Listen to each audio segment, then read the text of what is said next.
오늘 말씀이 마태복음이다. 마태복음 17장입니다. 마태복음 17장 1절에서 13절. 놀라운 장면이죠. 마태복음 17장 1절에서 13절까지입니다. 같이 한번 쭉 한번 읽어보도록 하겠습니다. 같이 읽겠습니다. 시작. 엿새 후에 예수께서 베드로와 야고보와 그 형제 요한을 데리시고 따로 높은 산에 올라가셨더니 그들 앞에 변형되사 그 얼굴이 해같이 빛나며 옷이 빛과 같이 휘어졌더라. 그때 모세와 엘리야가 예수와 더불어 말하는 것이 그들에게 보이거늘 베드로가 예수께 여쭈어 이르되 주여 우리가 여기 있는 것이 좋사오니 만일 주께서 원하시면 내가 여기서 초막셋을 짓되 하나는 주님을 위하여 하나는 모세를 위하여 하나는 엘리야를 위하여 하리이다. 말할 때 호련히 빛난 구름이 그들을 덮으며 구름 속에서 소리가 나서 이르되 이는 내 사랑하는 아들이요 내 기뻐하는 자니 너희는 그의 말을 들으라 하시는지라. 제자들이 듣고 엎드려 심히 두려워하니 예수께서 나와 그들에게 손을 대시며 이르시되 일어나라 두려워하지 말라 하시니 제자들이 눈을 들고 보매 오직 예수 외에는 아무도 보이지 아니하더라. 그들이 산에서 내려올 때 예수께서 명하여 이르시되 인자가 죽은 자 가운데서 살아나기 전에는 본 것을 아무에게도 이르지 말라 하시니 제자들이 물어 이르되 그러면 어찌하여 서기관들이 엘리야가 먼저 와야 하리라 하리까. 예수께서 대답하여 이르시되 엘리야가 과연 먼저 와서 모든 일을 회복하리라. 내가 너희에게 말하노니 엘리야가 이미 왔으되 사람들이 알지 못하고 임의로 대우하였도다. 인자가 어찌 곤드 오늘 기다리라 하시나요? 이제서야 제자들이 예수께서 말씀하신 것이 세례 요한인 줄을 깨달으리라. 아멘. 네, 오늘 한 말씀 한번 읽어보겠습니다. 같이 제목 한번 읽어볼까요? 시작. 주님처럼 우리도 영광스럽게 변화되리라. 정말 오늘 그 본문 속에 예수님께서 정말 이렇게 영광스러운 모습으로 변화되는 장면이 이렇게 있는데요. 나중에 우리도 이렇게 바뀔까요? 안 바뀔까요? 정말 나중에 이렇게 바뀝니다. 제가 오늘 또 말씀을 통해서 보여드리도록 이렇게 하겠습니다. 정말 우리 주님이 근데 우리가 여기서 봐야 될 것은 뭐냐면 예수님이 이 영광스러운 모습으로 변하는 시점입니다. 시점. 자, 예수님께서 이 땅에 성육신을 하셨잖아요. 그렇죠? 그래서 쭉 사역을 해왔잖아요. 이제 그 다음에 우리가 지금 이 앞에 있는 말씀이 뭐예요? 중요한 말씀 하셨죠? 그 다음에 이 사건이 있으신 다음에 어떻게 갑니까? 예수님 십자가로 죽음의 길로 가는 거예요. 그래서 이 시점이 되게 이렇게 변형 사건, 예수님이 우리가 이제 변화산, 높은 산인데 변화산이라고 이렇게 많이 하고요. 이 시점이 되게 이렇게 중요한데 이런 부분도 생각하면서 오늘 말씀을 좀 이렇게 나눠보도록 이렇게 하겠습니다. 자, 우리 오늘 말씀인데 1절 한번 같이 한번 읽어보겠습니다. 시작. 엿새 후에 예수께서 베드로와 야고보와 그 형제 요한을 데리시고 따로 높은 산에 올라가셨더니 엿새 후라는 건 뭐겠습니까? 가이사랴 빌립보에서 이런 일이 있었죠. 뭐 했습니까? 베드로가 뭐 했습니까? 신앙 고백을 했죠. 베드로가 신앙 고백을 했고 뭐라고 고백을 했습니까? 주는 그리스도시요 살아계신 하나님의 아들이시다. 그리고 또 뭘 세운다 그랬어요? 그래서 교회를 세운다. 그리고 교회를 세운 다음에 예수님이 무슨 말씀하셨어요? 자기가 많은 고난을 받고 죽임을 당하고 3일 만에 부활하실 거라는 말씀을 이렇게 하셨어요. 근데 이상하게 여기서 끝나지 않고 맨 마지막에는 무슨 말씀하셨어요? 자기가 예수님 인자가 천사와 같이 와서 뭐 한다? 심판을 말씀. 자, 신앙 고백, 예수님이 누구인지, 그 다음에 죽음과 고난과 부활의 어떤 승리, 그 다음에 뭐요? 심판까지. 예수님이 지금 이 짧은 16장 앞부분에 세상의 스토리를 한번 쫙 훑으시고 그 다음에 뭘 말씀하시는 거예요? 높은 산에 가시는 거예요. 그래서 이 어떤 변형 사건이 있고 이 다음에 어떤 죽음이 이렇게 있는 것이죠. 그래서 예수님이 이렇게 말씀하시고 근데 그래서 엿새가 지났다는 것이죠. 그래서 어디로 간 거예요? 높은 산에 갔다. 보통은 이제 높은 산 하면은 우리가 이제 가이사라 빌립보 지역에 있는 산이 헤르몬 산이거든요. 그래서 보통 이제 헤르몬 산에 갔다 이런 이야기도 하는데 어쨌든 이름 명칭은 나오지 않았습니다. 높은 산에 올라갔는데 누구를 데려갔습니까? 베드로와 야고보와 요한, 이 수제자들이죠. 그렇죠? 왜 데리고 갔을 것입니까? 이런 질문 해보셨어요? 왜 예수님이 누구 변형되고 누구를 지금 만나러 가는 거잖아요. 사실은 가서 누구를 만났잖아요. 근데 왜 혼자 가지 아니하시고 제자들 데려갔을까요? 네? 그렇죠, 맞아요. 증거예요, 증거. 근데 왜 베드로만 데려가지 않고 또 2명을 데려서 총 3명을 데리고 갔을까요? 확실하게. 그렇죠, 확실하게. 왜냐하면 한 사람이 많으면 그것을 믿을 수도 있고 안 믿을 수가 있거든요. 근데 2-3사람의 증인이 있으면 그것을 더 믿을 확률이 있을까요, 없을까요? 아주 있죠. 아주 있습니다. 그러니까 여러 가지 의미가 있는 거예요. 제자들한테 보여주는 것도 있고 또 3명 데려간 이유도 있고 항상 또 3명을 특별히 또 데려다니셨고요. 그래서 3명을 데려간 이유가 이렇게 있고 그래서 우리가 이렇게 삶을 살아갈 때요. 우리가 있고 우리 자녀가 있고 이렇게 계속 그게 뭐예요? 하나님의 영광스러운 모습이 영광스러운 어떤 믿음이요. 계속 누군가와 함께하면서 그것이 전달되면 좋겠습니까? 안 좋겠습니까? 네, 좋겠죠. 그러니까 이게 뭡니까? 이 사람들이 나중에 증인되는 것은 예수님의 삶을 봤기 때문이 아니에요? 봤기 때문이에요. 봤고, 정말 살아계시는 걸 봤고, 하나님의 역사를 봤기 때문에 그것이 사람들이 말할 때 믿었고, 그것이 계속 이어질 수 있었고, 이 제자들조차도 예수님처럼 이렇게 살았죠. 그래서 예수님이 보여주신 게 이거죠. 같이 한번 2절 한번 읽어보겠습니다. 시작. 그들 앞에서 변형되사 그 얼굴이 해같이 빛나며 옷이 빛과 같이 희어졌더라. 지금 예수님은 지금 이제 죽음을 눈앞에 있습니다. 그렇죠? 죽음이에요. 죽음이 뭐예요? 십자가. 십자가는 뭐예요? 최고의 시추예요. 이 땅에서 가장 악한 사람이 죄가 큰 사람이 지는 것이 십자가예요. 그 치욕적인 십자가를 지기 앞서서 지금 예수님께서 이 높은 산에서 이 사건이 일어나는 거예요. 변형되는 사건. 예수님이 무슨 모습 같습니까? 변형돼서 그 얼굴이 뭐같이 빛난다? 해같이 빛난다. 여러분 해 볼 수 있습니까? 해 볼 수 없습니다. 보다가 눈 망가집니다. 그만큼의 영광 그리고 뭐요? 빛과 같이 뭐해졌다? 하얗더라.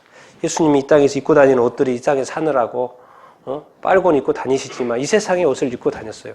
그런데 사실은 예수님의 옷은 무슨 옷이었어요? 하늘에 오셨던 거예요. 원래는 하늘에서는 하늘의 옷을 입고 계셨겠다. 이 땅에 오셨으니까 땅의 옷을 입으신 거지. 근데 땅의 옷을 입고 지금까지 사셨는데 이 순간만은 무슨 옷을 입은 거예요? 지금 하얀 옷을 입으신 거예요. 하늘의 옷을 입으신 거예요.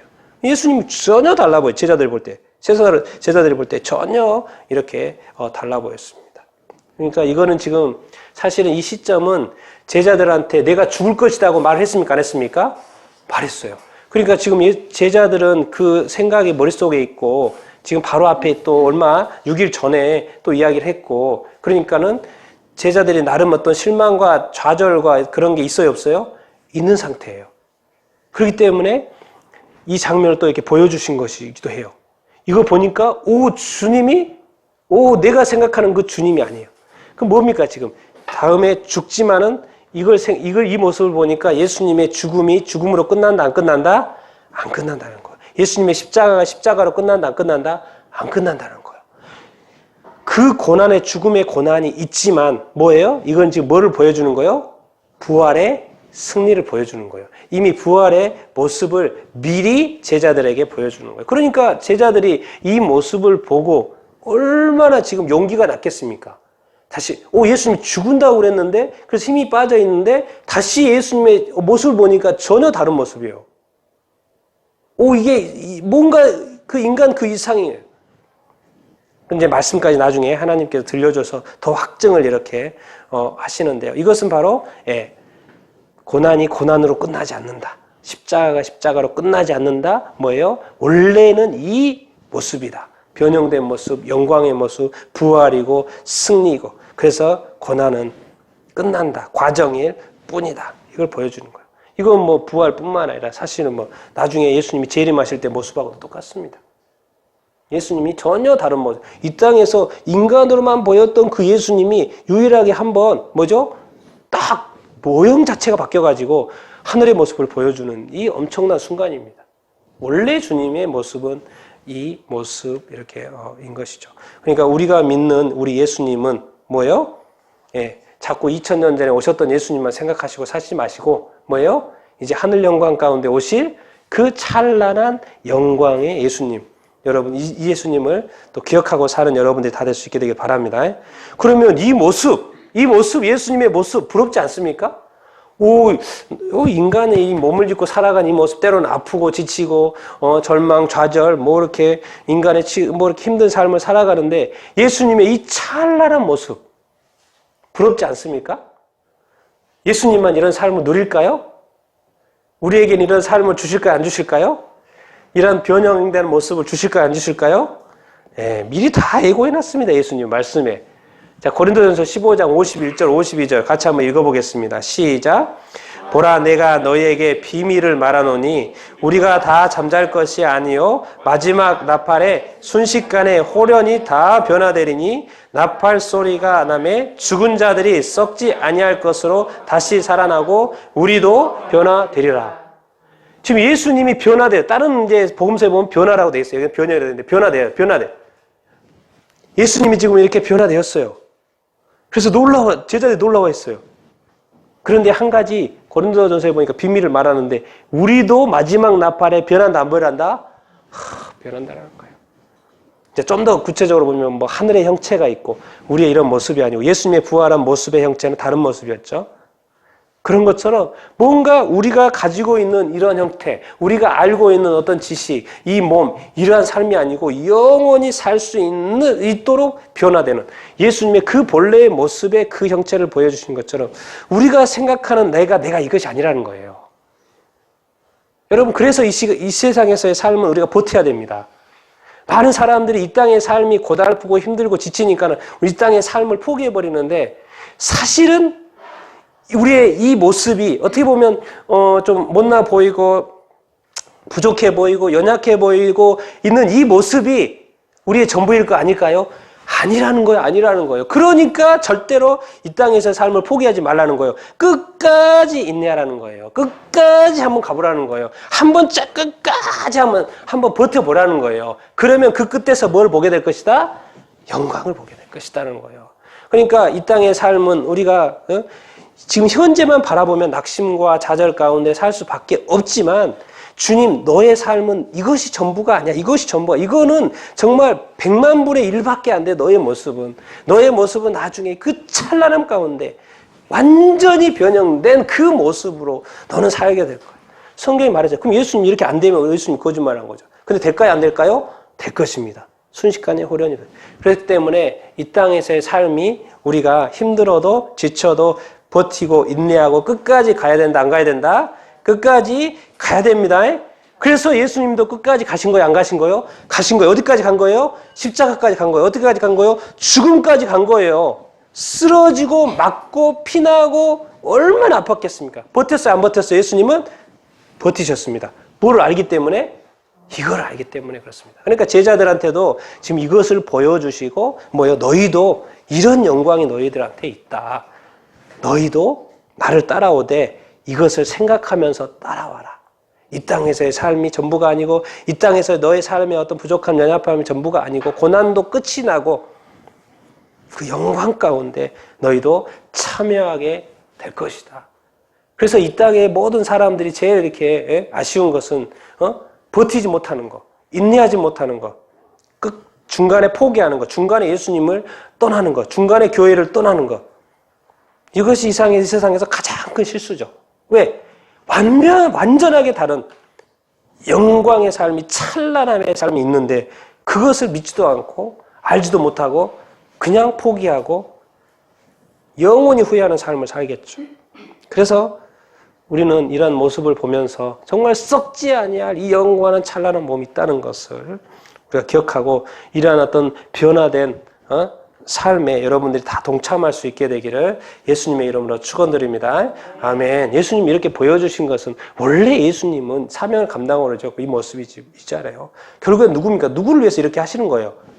우리를 위해서 그런 거 하시는 거죠. 예수님이 사명을 감당하는 건 도대체 누구 때문에 사명을 감당하는 거예요? 우리를 위해서 그러는 거예요. 우리로 하여금 이 엄청난 영광에 참여할 수 있도록 하기 위한 것입니다. 다 동참할 수 있게 되기를 예수님의 이름으로 축원드립니다. 아멘.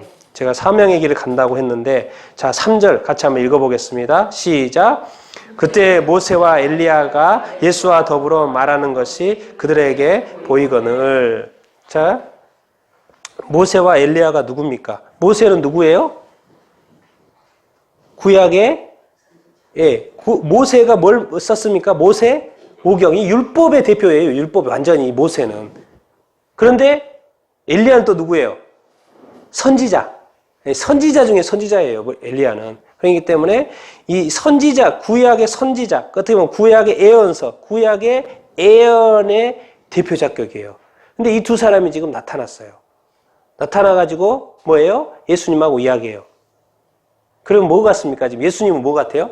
율법의 관점에서는 성경에 뭐라고 되어 있어요? 율법의 완성이다 그러죠. 예수님은. 지금 이 율법을 지금 완성하고 계시는 거예요. 그럼 예수님은 뭐예요? 선지자는 뭐예요? 선지자에 대해서는 누구에 대해서 예언을 한 거예요? 예수님에 대해서 예언했잖아요.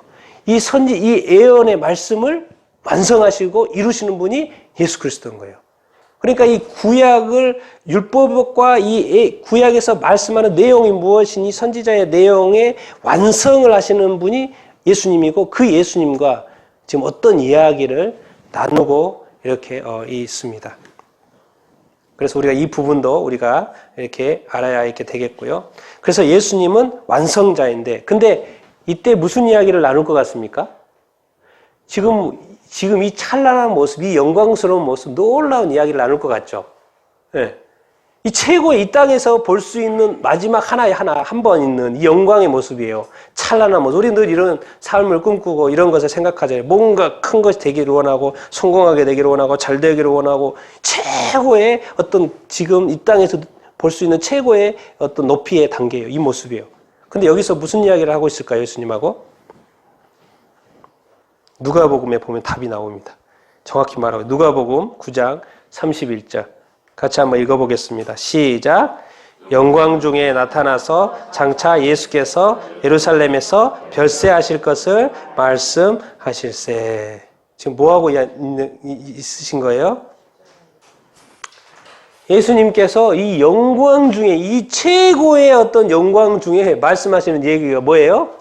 예루살렘에서 뭐 한다? 죽음을 이야기하고 있는 거예요. 이게 아이러니입니다. 아이러니. 이 세상의 어떤 최고의 부를 우리가 갖기를 원하고, 최고의 어떤 자리에 한번 가보기를 원하고, 최고의 것을 누리기를 원하잖아요. 그런데 그 자리에서 나누는 이야기는 죽는다는 이야기예요. 그러니까 성경이 말하는 거예요. 많은 부유한 자들이 너의 많은 부를 가지고 뭐 하라는 거예요? 나눠주라는 거예요. 아니 지금까지 이 부를 노력해서 쌓아왔는데 예수님을 딱 만나니까 뭐예요? 나눠주라는 거예요. 그럼 마치 자기한테 죽은 것 같아요. 지금까지 자기 생명 바쳐서 이 엄청나게 잠 못 자고 노력해서 성공해가지고 자수성가해가지고 엄청난 부를, 그래서 이제 딱 누리려고 했더니 예수님을 딱 만났어요. 근데 예수님이 하는 말이 너의 것을 다 팔아서 가난한 자들 주고 너는 나를 따르라 그래요. 근데 거기에 이제 성경에서 부자 청년은 안 따랐지만 따른 사람이 있고 따르지 않는 사람이 있죠. 이 아이러니입니다. 아이러니. 예수님은 왜 이렇게 이러실까요? 도대체 왜? 이 땅에서의 영광은 우리가 크게 생각하지만 예수님이 아는 하늘의 영광에 비해서는 그거는 1억 만분의 1밖에 안 되는 거예요. 그런데 우리에게는 그것이 뭐예요? 100% 전부로 보이는 거예요. 그러니 하늘을 모르는 단계에서의 우리의 삶은 결국 예수님의 말씀에 순종하는 길밖에 없어요. 그냥 우리는 때로는 예수님의 말씀에 무식하게 그냥 한번 믿어보는 거예요. 예수님이 그렇게 말씀했으니까 그냥 해보는 거예요. 알고 봤더니 예수님이 자꾸 그렇게 말해요. 네가 이 땅에서 나를 위해서 내주는 것은 하늘에다 쌓는 것이다 그래요. 또 버린다고 하는 것도 아니에요. 다 없어진다는 것도 아니에요. 그대로 쌓인다는 거. 내가 그거 다 배로 돌려줄게 이렇게 말하는 거. 그럼 도대체 이런 말들이 뭔가? 사실 이런 것을 우리가 믿지 못하죠. 또 믿지 못하기 때문에 그렇게 행하지 못하는 사람이 많고, 그런데 또 놀라운 것은 그것을 또 믿고 정말 잘 모르겠지만 그런 것을 못 봤지만 또 그렇게 하는 사람도 있어요. 그 순종이죠. 뭐 말씀 하나 던져놨는데 예수님이 그걸 뭐라고 한 번도 경험한 적 본 적도 없고 알도 없고 하늘의 영광도 본 적도 없는데 그냥 뭐 하나 던져진 말씀 하나 가지고 꿋꿋이 막 지키려고 그래요. 그걸 그렇게 해요. 사람들이 보면 이 세상 사람들이 뭐 어리석게 보이죠. 미련해 보여. 너 왜 그렇게 사냐? 인생을 즐겨야지. 예수님이 만약에 이 순간에 이후의 삶에 자기 자신의 인생을 즐길 수도 있고 누릴 수도 있겠지만은 예수님에게는 지금 이 땅에서의 삶은 뭐가 있는 거예요? 사명이 있는 삶인 거죠. 예수님도 이 땅의 마지막에 사명을 주시고 떠났죠. 이 땅의 그리스도인들은 예수 그리스도의 사명을 받고 그 사명을 이루는 삶을 살아가는 것이 이렇게 맞습니다. 왜? 네가 생각하는, 우리가 생각하는, 인간이 생각하는 것은 제가 표현을 할 수가 없어서 이렇게 말한 거지. 이 땅에서의 그 영광이라는 것은 하늘의 1억 분의 1밖에 안 되는 거야. 내 말 좀 믿어봐. 내 말을 믿고 한번 나를 따라와봐. 그러시는 거예요. 그래서 그러니까 이게 힘들어요? 쉬워요? 쉽지 않죠? 맞습니까? 네, 쉽지 않습니다. 예수님을 따라가는 건 쉽지 않아요. 왜? 자꾸 예수님이 왜 이 땅에서 욕을 먹었어요? 왜 사람들한테 그래요? 사람들한테 좋은 이야기를 안 한 거. 이상하게 이 땅에 와가지고 이 세상을 자꾸 악하다 그러고, 이 세상에 소망을 두지 마라 그러고, 이 세상을 사랑하지 말라 그러고, 이 세상의 것을 사모하지 말라 그러고, 이 세상의 것을 쌓지 말라 그러고, 하늘에 쌓으라 그러고, 자꾸 엉뚱한 이야기를 하는 예수님. 이 세상에 이 좋은 삶 누리고 뭐하고 해야지. 왜 자꾸 싫어하는 안 좋은 부정적으로 자꾸 예수님을 이야기하시냐고요. 도대체 왜 그래 예수님? 그러니까 사람들이 그것을 믿지 못하는 거예요. 노아가 방주를 짓고 있는데 120년 동안 지어서 전에는 없었으니까 안 믿기라 하지. 이제는 막 형태가 나타나가지고 엄청나게 큰 그 지어지고 있는데도 관심도 없고 물어보지도 않고 그래. 이 세상에 뭔 일이 하나님의 역사가 이루어지고 있고 악한 마귀의 일들이 이루어져. 요즘에 뭐 세계정부 이야기도 하고 뭔 이야기 많이 하잖아요. 여러분 우리도 살아서 우리가 열심히 사는 것처럼 악한 마귀도 살까요? 안 할까요? 이 땅에 왕노릇하게 해서 별의별 일들을 많이 하고 있습니다. 우리 모르죠. 우리가 눈에 보이고 아는 것만 우리가 알고 살아가지만 제자들은 예수님이 별세하신 거는 세상의 딴 이야기인 거예요. 딴 이야기. 예수님과 같이 살아야지 왜 죽어요? 별세하는 거 믿을 수가 없었죠. 예수님 믿을 수가 없어요. 예수님이 죽는다. 그런데 하늘에서는 무슨 이야기 하고 있는 거예요 지금? 죽는다는 이야기 하고 있는 거예요. 여러분 제가 이것을 하나 보여드리겠습니다. 도대체 예수님은 왜 자신을 이게 뭐 같습니까? 네, 숯불이죠. 네, 숯불이고 숯불이 타서 어떻게 되는 거예요? 뭐가 지금 구워지는 거예요? 네, 고기가 이렇게 구워지죠. 숯불이 안 타면 고기가 구워집니까? 안 구워집니까? 네, 안 구워지죠. 우리는 여기에서의 우리의 어떤 존재는 어떤 나무와 같은 존재입니다. 예수님은 나무예요. 아름다운 나무예요. 최고의 아름다운 나무입니다. 그런데 예수님은 자기 자신을 불태워요. 자기 자신을 십자가에 못 박혀요. 고난 가운데 내줘요. 그래서 마치 재가 돼요. 예수님이 하나님의 제단에 받쳐져 가지고 불태워져 가지고요. 재가 돼요. 예수님이. 누구를 위해서? 인간들을 위해서. 인간의 어떤 구원을 위해서. 우리는 이 땅에서 아름다운 나무로 잘 살아가기를 원하죠. 그러나 예수님 말하는 거예요. 예수님은 이렇게 하고 우리 십자가 이야기하는 거예요. 자기 십자가를 지고 자기 부인을 하지 않으면 이것이 타지 않으면 또 다른 역사가 일어날 수 없다는 거예요. 그러니까 자기 자신을 산제물로 바치라는 거예요. 너 자신들은 태워져야 된다는 거예요. 이게 이제 사실 믿기지 않는 거죠. 왜 내 인생 하나뿐인데, 내 생명 하나뿐인데 왜 자꾸 예수님이 이렇게 말씀하시냐고요.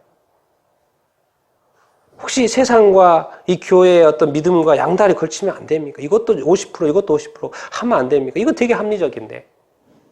그런데 왜 예수님은 자꾸 세상은 100% 버리라고 그러고 이 100%의 믿음으로 살라고 그러십니까?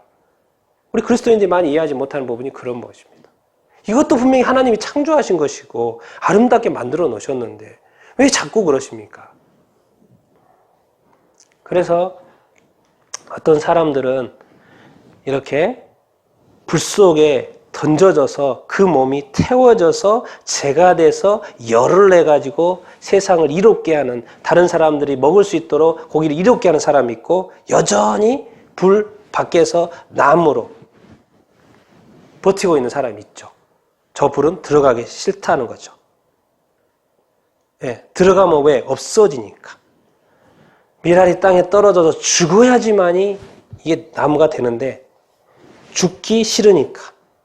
이 자기 부인과 자기 십자가가 이렇게 어렵다는 것이요. 예수님이 어렵다는 걸 알까요? 모를까요? 자기 자신을 불태우는 것은 자기 자신은 뜨겁죠.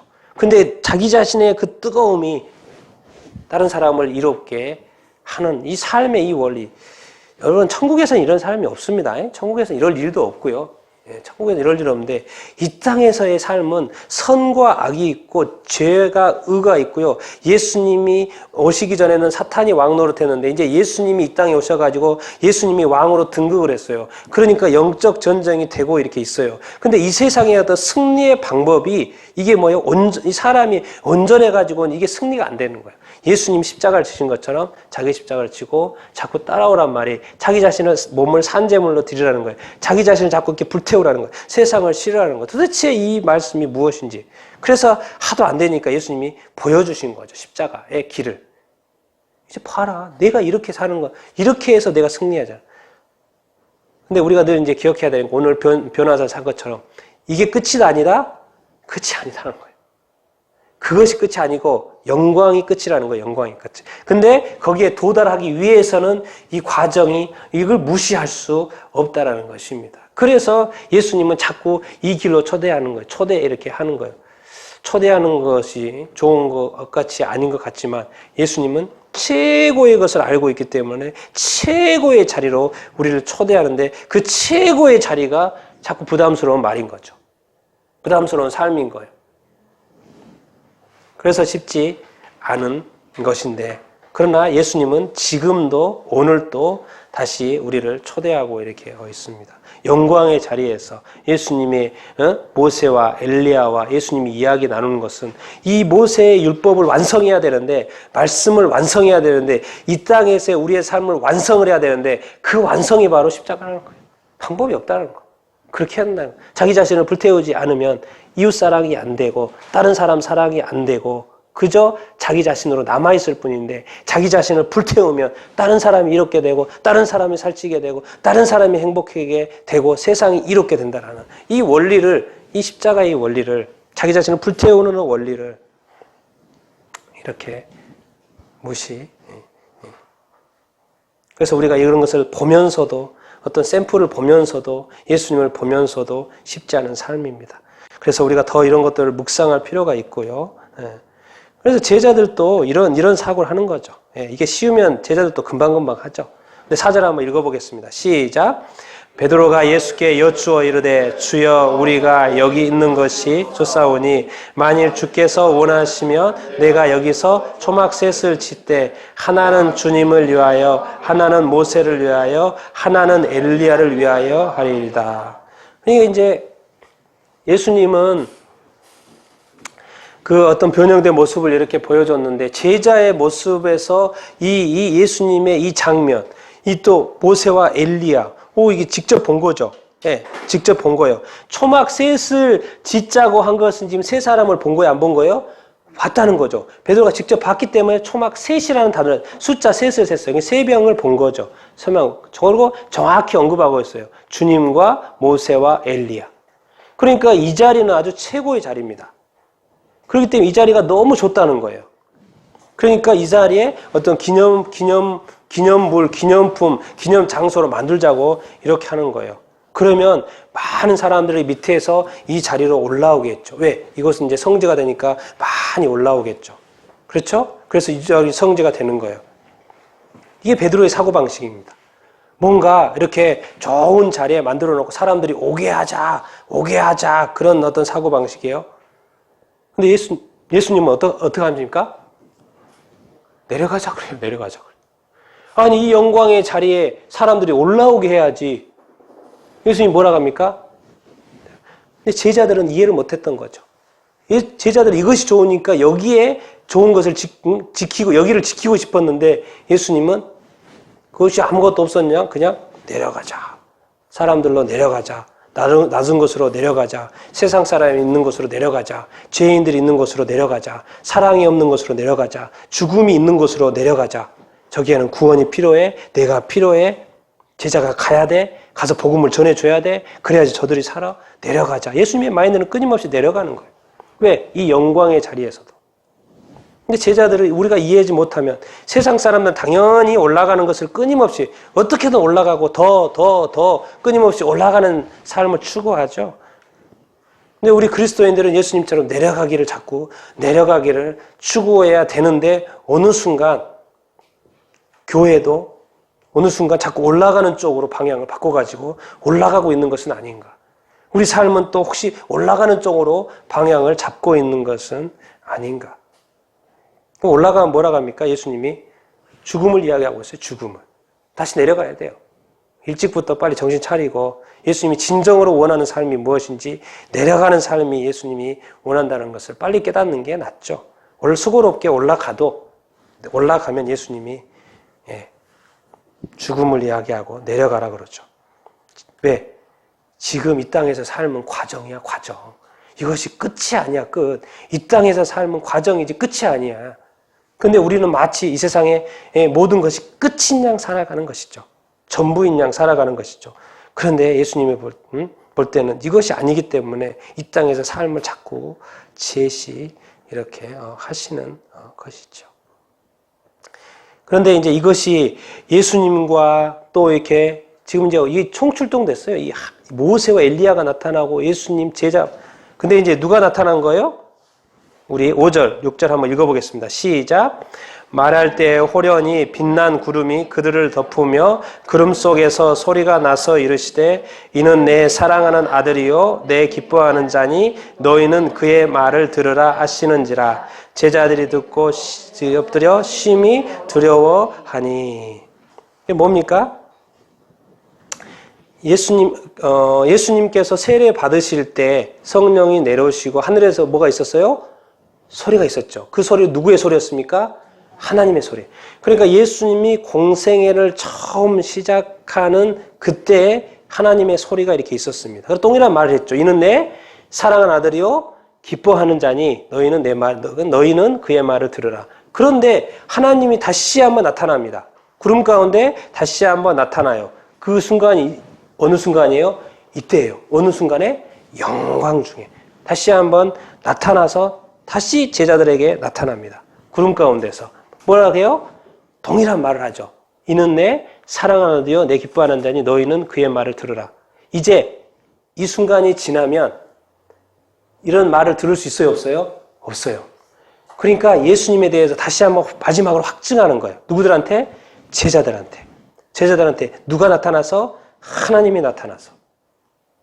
정말 내 아들이니까. 정말 내 아들이니까. 나 하나님이고 내가 하늘에서 말하는데 내가 모세도 보내고 엘리야를 보냈는데 내가 말하는데 이게 정말 내 아들이야. 정말 내 사랑하는 아들이야. 내가 기뻐하는 자야.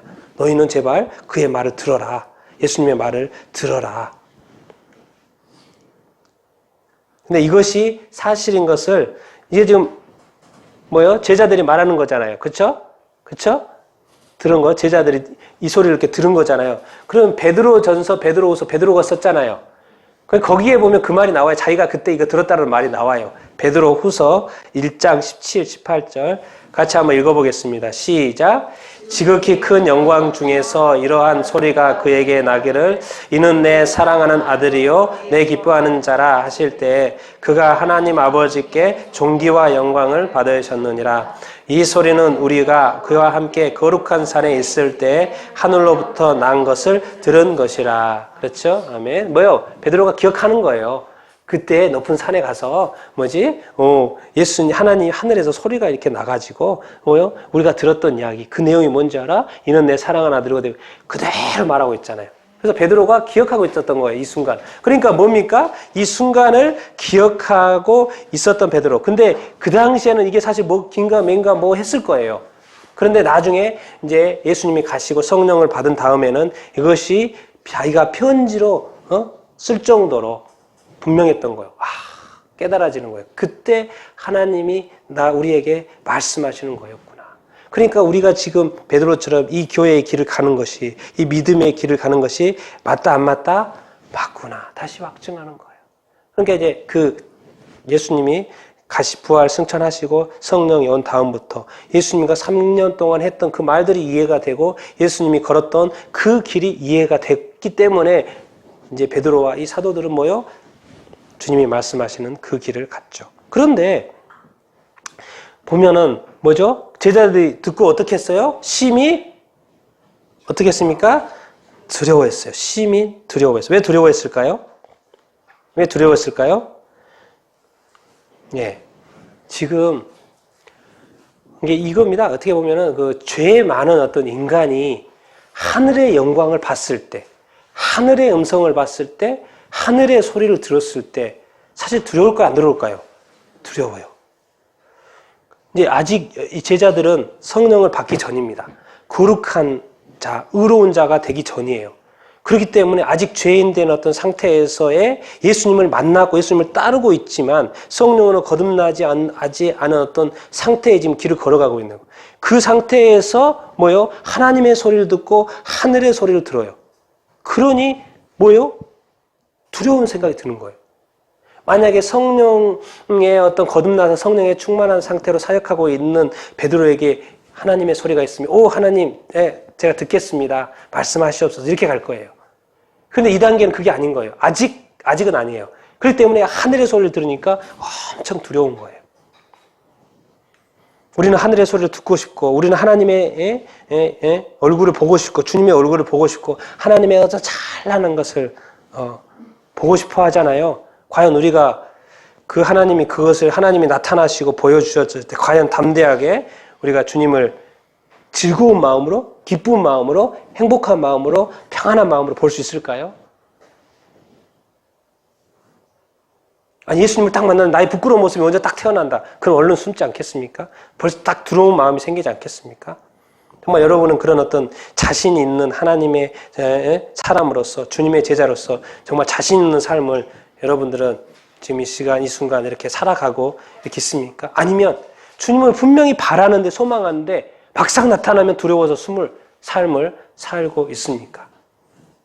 난 여러분들이 이제 주님 안에서 정말 이렇게 두려워하는 삶을 살는 게 아니라 정말 이렇게 주님을 언제든지 기쁘게 맞이할 수 있는 그런 삶을 여러분들이 다 살 수 있게 되기를 예수님의 이름으로 축원드립니다. 아멘. 꼭 그러셔야 됩니다. 꼭 그러시고 왜? 그 주님이 이제 곧 오실 것이기 때문에 그런 어떤 준비된 그런 삶을 이렇게 사셔야 됩니다. 이 두려움 가운데 이 하늘의 소리를 들었는데 우리가 지금 두려운다 심히 두려워서 땅에 엎드렸다 막 이런 그냥 이렇게 그냥 문구로 보고 있어서 그렇지 그 당시 하늘의 소리가 무악 들렸다고 생각해 보세요. 무악 얻을 수밖에 없죠. 이게 뭔가 실감이 안 나서 그런데 실질적으로는 확 그랬을 거예요. 그러면 막 떨고 있었을 거예요. 떨고 있었을 거예요. 사람이 이런 게 아니라 하늘의 소리가 들리는, 하나님의 소리가 들리는데. 그래서 그들이 어떻게 보면 엎드려서 막 어떻게 보면 떨고 있어요. 두려워하고 있어요. 근데 예수님이 나타나죠. 7절 8절 읽겠습니다. 시작. 예수께서 나와 그들에게 손을 대시며 이르시되 일어나라 두려워하지 말라 하시니 제자들이 눈을 들고 보매 오직 예수 외에는 아무도 보이지 않더라. 그렇죠?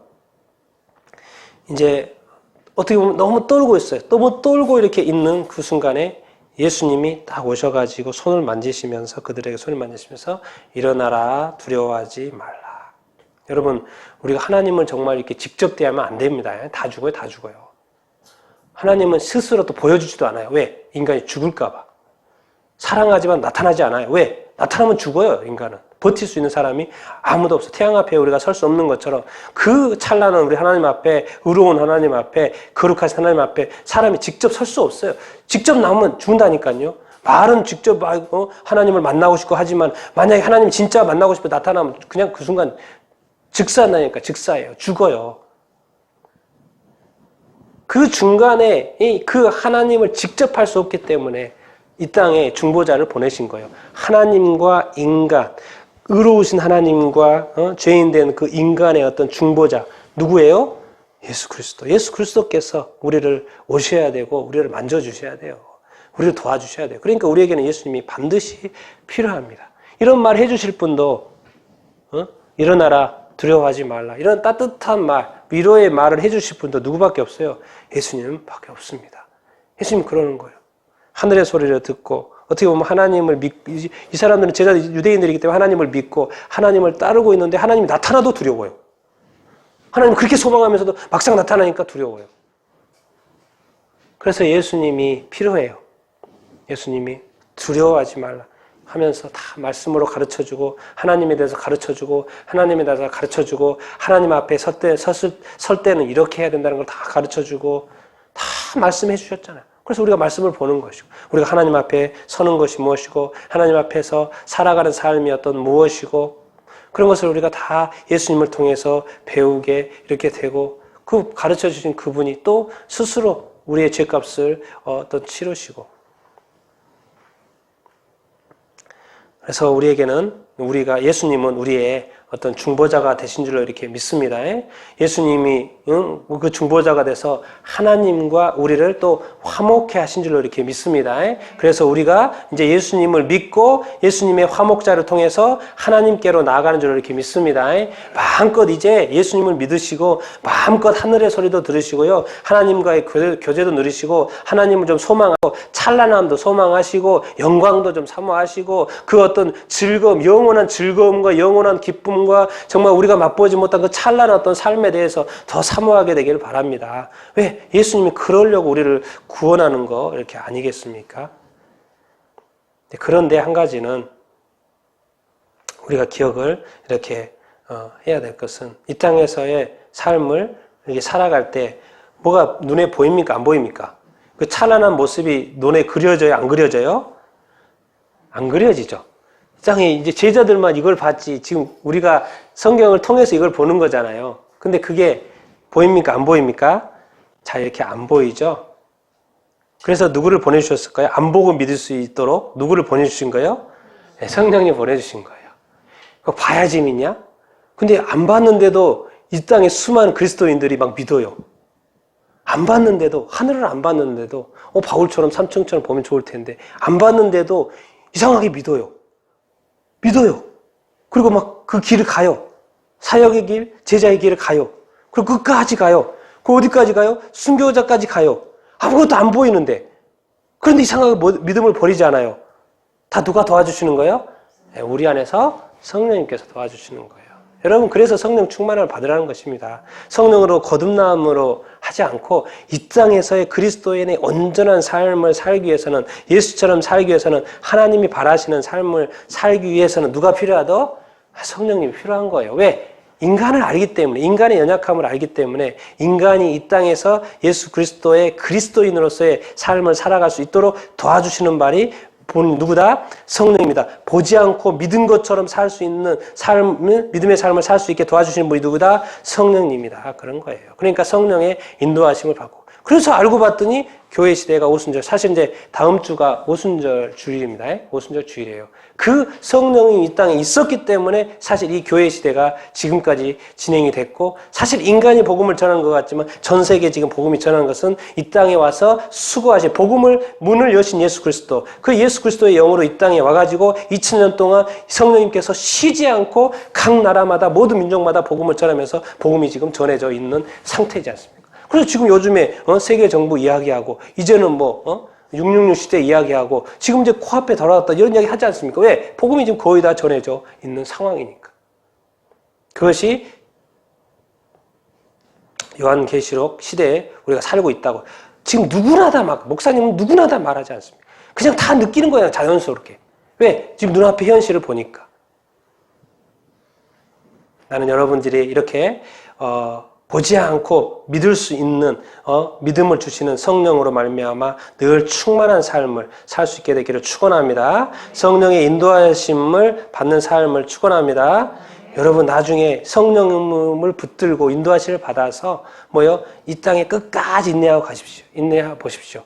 나중에 짠 하고 눈앞에 열리는 그 세계는 우와, 엄청날 것입니다. 제가 말했잖아요. 이 땅의 삶은 1억분의 1밖에 안 된다고. 그 1억의 장면이 펼쳐지는 그 순간을 볼 때 여러분들은 얼마나 놀라겠어요. 그 순간이 있습니다. 이 땅에서 우리의 삶은 정말 1억 분의 1의 삶일 뿐이에요. 뭐예요? 아직 1억 분, 우리가 경험 못했던 그 엄청난 삶이 기다리고 있다는 것을 믿을 수 있게 되길 바라고, 이 땅에서 삶을 끝까지 잘 살아갈 수 있게 되길 바라고, 제자된 삶을 살아갈 수 있게 되길 바라고, 하나님이 원하시는 그런 삶, 하나님께 영광, 이 땅에서도, 하늘에서는 당연히 하나님께 영광을 올려드리겠죠. 그런데 이 땅에서 악한 마귀가 빼앗아간 이 하나님의 영광을 다, 하나님의 이름을 다 우리를 통하여 다시 하나님의 이름이 돌이켜지고, 하나님의 영광이 돌이켜지는 삶을 여러분들이 다 살 수 있게 되기를 예수님의 이름으로 축원드립니다. 아멘. 그런데 9절 한번 읽어보겠습니다. 시작. 그들이 산에서 내려올 때 예수께서 명하여 이르시되 인자가 죽은 자 가운데서 살아나기 전에는 본 것을 아무에게도 이르지 말라 하시니라. 그렇죠? 그렇죠? 예수님은 말했죠. 내려가는 겁니다. 예수님의 방향은 항상 내려가는 거예요. 제자들은 여기 그랬는데, 여기 있는 거 좋다고 그랬는데 예수님은 항상 내려가요. 근데 내려가시면서 하는 말씀이 중요한 이야기를 하죠. 인자가 죽은 자 가운데 살아나기 전에는 뭐죠? 부활이죠. 부활. 예. 부활 장기에 어떤 때가 있다라는 거예요. 항상 이런 걸 잘 아는 게 중요합니다. 뭘 해야 될 때가 있고 안 해야 될 때가 있는 거예요. 그래서 성경에도 전도서에도 때가 있다, 3장에 때가 있다고 말하는 게, 그런 이제 이렇게 때도 구분하고 분별력도 없고 이런 어떤 이제 차이도 구분하지 못하고 이렇게 살면 안 됩니다. 그럼 꼭 이쪽에서 다른 이야기하고 저쪽에서 다른 이야기 이렇게 하면 자꾸 이렇게 문제가 되는 거예요. 예수님도 아직은 말하지 마라. 너 지금 엄청난 걸 봤잖아. 엄청난 걸 봤는데 아직은 아무에게도 이르지 마라. 왜 그러는 거예요? 아직 때가 안 됐다라는 거예요. 때가 이렇게 안 돼. 그래서 함구령을 내려 것이죠. 예수님이 또 말씀하시니까 제자들은 또 그런가 보다 그렇게 했겠죠. 또 그 의미를 깨달았는지 안 깨달았는지 모르겠지만 어쨌든 제자들은 이제 예수님이 제자들에게 그렇게 말하는 거죠. 자, 10절 읽겠습니다. 시작. 제자들이 물어 이르되 그러면 어찌하여 서기관들이 엘리야가 먼저 와야 하나이까? 예수께서 대답하여 이르시되 엘리야가 과연 먼저 와서 모든 일을 회복하리라. 맞죠? 궁금한 건 지금까지 배워온 게 있어요. 구약에 말씀하는 게 있다니까요. 성경에 말씀하시는 것이 있어요. 분명 우리가 배운 걸로는 반드시 엘리야가 와야지 그 다음이 역사가 일어난다고 했거든요. 메시아가 온다고 그랬거든요. 그 엘리야 당연히 그들에 있어서는 당연히 궁금한 거죠. 그게 왜 그래요? 구약 성경의 맨 마지막 구절입니다. 구약 성경의 맨 마지막 구절. 구약 성경의 맨 마지막 책이 말라기인데 말라기가 4장까지인데 4장의 맨 끝에 엘리야가 나와 있어요. 4절, 5절, 6절 같이 읽어보겠습니다. 시작. 보라, 여호와의 크고 두려운 날이 이르기 전에 내가 선지자 엘리야를 너희에게 보내리니 그가 아버지의 마음을 자녀에게로 돌이키게 하고 자녀들의 마음을 그들의 아버지에게로 돌이키게 하리라. 돌이키지 아니하면 두렵건대 내가 와서 저주로 그 땅을 칠까 하노라 하시니라. 그러니까 구약 성경의 맨 마지막에 엘리야가 온다고 말했어요. 여호와의 크고 두려운 날, 이 심판의 날이 이르기 전에 엘리야가 온다고 말을 했기 때문에 구약의 사람들은 당연히 제자들도 구약으로 배웠기 때문에 서기관들이 늘 가르쳤기 때문에 엘리야. 그 엘리야가 누구지? 그러니까 우리가 지금은 이건 2000년 전이잖아요. 그러니까 엘리야가 엄청 중요하죠. 맞습니다. 그런데 지금 2000년이 지난 시대잖아요. 그러면 지금 우리가 그 질문에 제자들처럼 질문 던져야 될 것은 뭐예요? 뭘 것 같습니까? 2000년 전에는 엘리야가 와야 된다 그랬기 때문에 엘리야를 기다렸던 거고 지금 신약 시대 2000년이 지난 마치 엘리야처럼 우리가 질문하고 기다려야 될 분이 누구예요? 예수님. 재림 예수님. 그러니까 성경을 봐야 되는 거예요. 성경에 분명히 서기관들이, 목사님들이 재림 예수에 대해서 가르쳐주고 있는데 그 예수님이 언제 오시죠? 이런 질문을 지금은 던질 때가 됐다는 것이죠. 그러니까 성경을 봐야 되고 요한계시록을 봐야 돼요? 안 봐야 돼요? 봐야 된다는 거죠. 지금은 2000년이 지나서 재림 오실 때가 성경에 예언했고 요한계시록에 예수님 오신다 그랬고 그때 무슨 일이 일어날 것이라고 말을 했어요. 그래서 우리가 지금은 이 당시에는 엘리야, 지금은 예수 그리스도. 근데 지금 이미 구약 시대에서 신약 시대로 왔고요. 신약 시대에서 이제 교회 끝에 시대로 왔는데 많은 사람들이 또 착각을 하고 신약 시대, 교회 시대 끝에서 다시 2000년으로 가고 있고 어떤 사람은 심지어 2000년 전에서 교회에서 다시 구약으로 가는 사람이 있어요. 그래서 자꾸 구약의 것들을 지켜야 된다고 말을 하고 있어요. 지금 이 수천 년이 지나가지고 그 끝에 왔는데 자꾸 착각을 하는 거예요. 또 자꾸 잘못 인도함을 받는 거예요. 신약 시대, 예수님 시대에는 뭐예요? 예수님의 다시 오심을 바라보는 삶을 살아라고 그랬죠. 그런데 자꾸 뭐예요? 마치 2000년 전의 삶을 살고 있고 또 어떤 기독교 또 이단이라고 하는 데는 같이 또 구약으로 넘어가서 구약의 것을 자꾸 지키라고 하는 사람도 있어요. 지금은 재림 예수를 기다려야 될 그 때인데도 자꾸 뭔가 이렇게 분별력이 없는 잘못 인도함 받는 삶을 우리가 살 수가 이렇게 있습니다. 맞죠? 예수님 맞습니다. 맞다고 그러는 거예요. 맞아. 당연히 엘리야가 맞지. 맞지. 왜? 그 성경 예언대로 되니까. 요한계시록 예언대로 또 동일하게 이렇게 됩니다. 예, 지금 그때가 점점 더 가까워 있는 시대고. 오늘 마지막 9절, 12절, 13절 같이 읽겠습니다. 시작. 내가 너에게 말하노니 엘리야가 이미 왔으되 사람들은 알지 못하고 임의로 대우하였도다. 인자도 이와 같이 그들에게 고난을 받으리라 하시니 그제서야 제자들이 예수께서 말씀하신 것이 세례 요한인 줄을 알고 알더라. 자, 그러니까 엘리야가 왔는데도 이 사람들은 예수님을 왔는데 알고 있었어요? 몰랐어요? 몰랐다는 거예요. 예수님 말씀하신 거 나중에 보니까 세례 요한인 줄 이제 예수님이 가르쳐 주니까 이렇게 깨닫게 되는 것이죠. 근데 지금 설교관들은 누굽니까? 성경학자예요. 그야말로 구약학자들이에요. 맨날 성경만 보고 성경 보는 것이 직업이고 성경을 가르치는 것이 직업이고 그런 사람들이 엘리야가 왔는데 지금 알아봐요? 못 알아봐요? 못 알아본다는 거죠. 근데 어떻게 보면 많은 목사님들도 성경을 보면서도 그렇게 보면서도 이상하게 뭔가 확인이 안 되는 거예요. 엘리야가 왔는데도 온 줄을 모르고 성경을 가르칠 수 있다는 거예요. 그러니까 우리가 성령의 모든 목회자들은 또 성경을 연구하는 사람들은요, 철저하게 성령의 인도하심과 조명하심과 깨우치심을 받아야 돼요. 우리 스스로 깨달아지는 게 아닙니다. 성령이 쓰신 것이기 때문에, 하나님의 감동으로 쓰신 것 때문에 철저하게 어떤 성령의 인도하심을 받는 것이 중요합니다. 그래서 저도 계속 성경을 보면서 설교를 하면서 준비하면서 설교를 준비해놓고도 원본을 준비해놓고도 계속 생각하는 거예요. 계속 고민하는 거예요. 왜? 혹시 깨닫게 하시고 말씀하시고 뭔가 해야 되는 것이 있나 지금 계속 묻는 거예요. 그래서 오늘 제가 이렇게 하는 거예요. 왜? 제가 여러분 보시겠지만요. 빨간 글씨가 있어요. 추가된 거예요. 내가 준비하고 하다가 뭔가 또 생각난 거 있으면 이것을 전하기를 원하시는 거구나 하면서 제가 또 이렇게 말씀을 같이 선포하는 것입니다. 왜? 내가 설교자가 내 말을 하고 싶은 게 아니고 성경에 또 단순히 이런 게 아니라 뭔가 우리에게 던지는 이 메시지가 뭘까? 이 시대 이때 그것을 자꾸 물어보는 것이죠. 그런데 이상하게 정말 서기관인 성경학자들은 깨닫지를 못했어요. 그제서야 예수님이 여기서는 예수님이 깨우쳐 주니까 설명해 주니까 세례 요한인 것을 다 깨달았죠. 난 이런 어떤 지도자, 인도자가 있으면 얼마나 좋겠습니까? 우리를 이 시대를 깨닫게 해주고 이 시대를 준비하고 주님의 다시 오심을 준비할 수 있는. 그런데 이제 그겁니다. 우리가 이제 주님의 어떤 재림 이야기했지만 재림이 오시는 때가 가까워지고 무화과 나무를 보면 현상을 이렇게 보지만 우리가 그때는 알아요? 몰라요? 알지 못하면 정확히 모릅니다. 그래서 우리의 삶은 예수님 앞에서 살아가야 되는데 뭐래요? 인자가 이와 같이 그들에게 뭘 받는다는 거예요? 네, 고난을 받는다는 거예요. 여러분 예수님이 다시 오신 예수님 때도 그랬고요.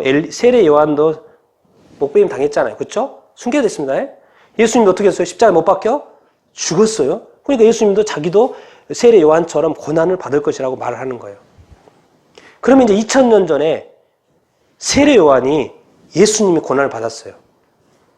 근데 이 땅에 많은 우리 그리스도인들이 이 땅에서 그리스도인들이 우리는 정말 평안하고 안전하고 그렇게 살고 싶죠?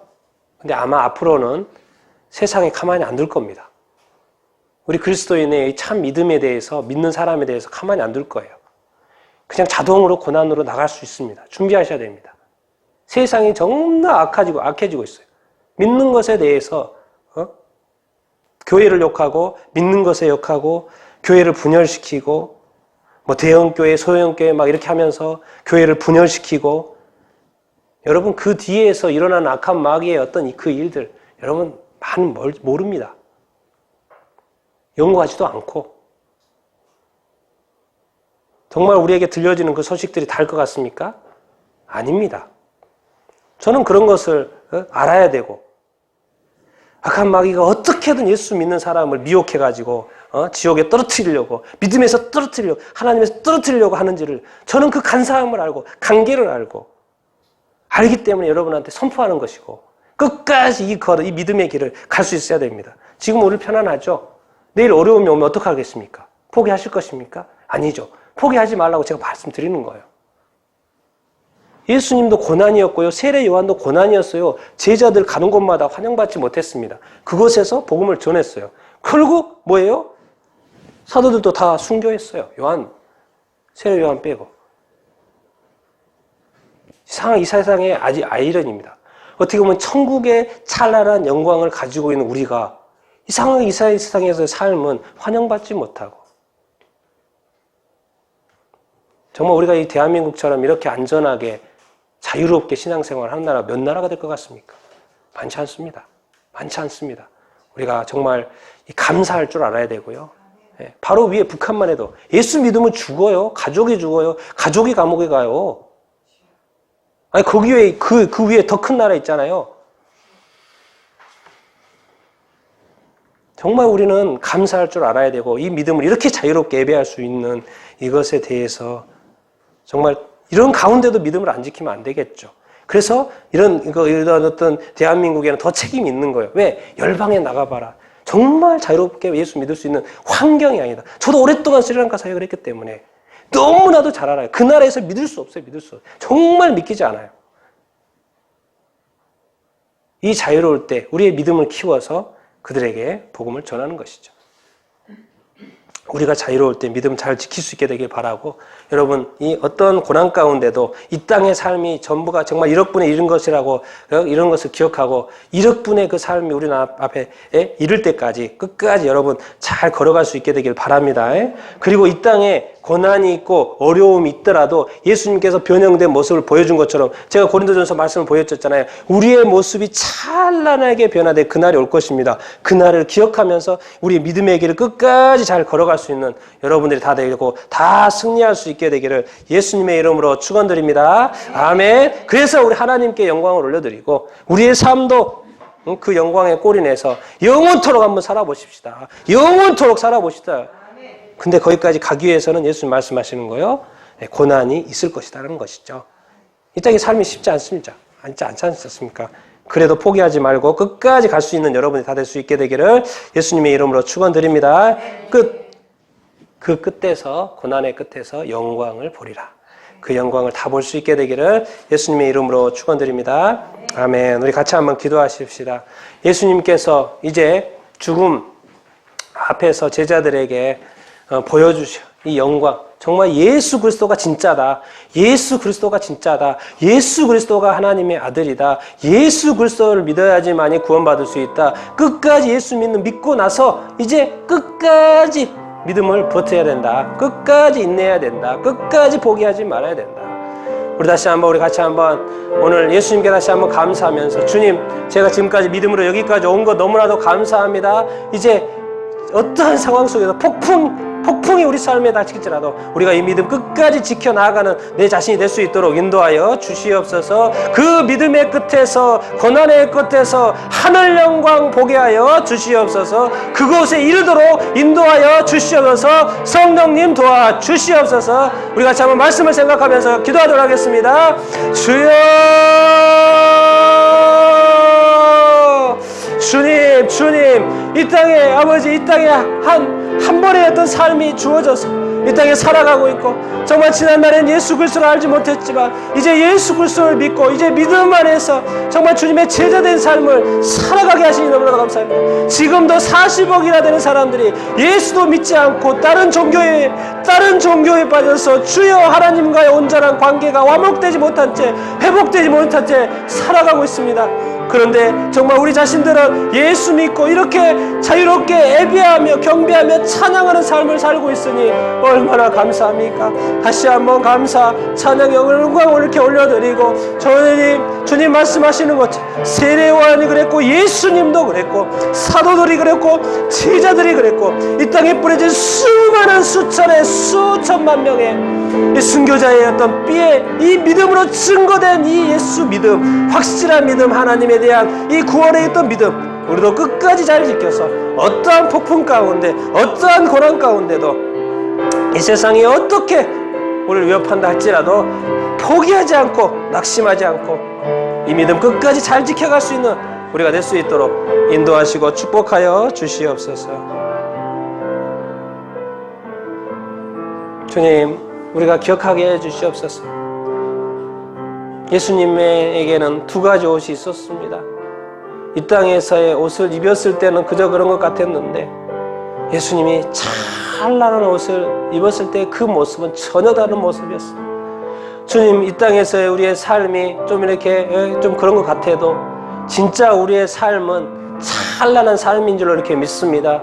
주님, 이 삶, 이 생각을 우리가 잊지 않게 하여 주시옵시고, 우리의 끝은 이것이 아니고 과정이고 지나가고 있을 뿐이고, 우리의 끝은 영광이고 찬란이고 천국이고 영생이고 영원한 복락인 것을 우리가 믿고 보이지 않지만 오늘도 성령의 인도하심을 받아서 끝까지 이 믿음의 길을 잘 걸어갈 수 있도록 인도하여 주시옵소서. 주께서 또 그렇게 힘주시고 능력 주시고 도와주실 줄로 믿고 또 매일 승리하는 삶을 살 수 있도록 도와주실 줄로 믿고 감사 찬양 영광 올려드리며 다시 한번 우리 주 예수 그리스도 십자가의 그 길을 가신 주님께 감사 찬양 영광 올려드리며 예수님의 이름으로 기도드리옵나이다. 아멘.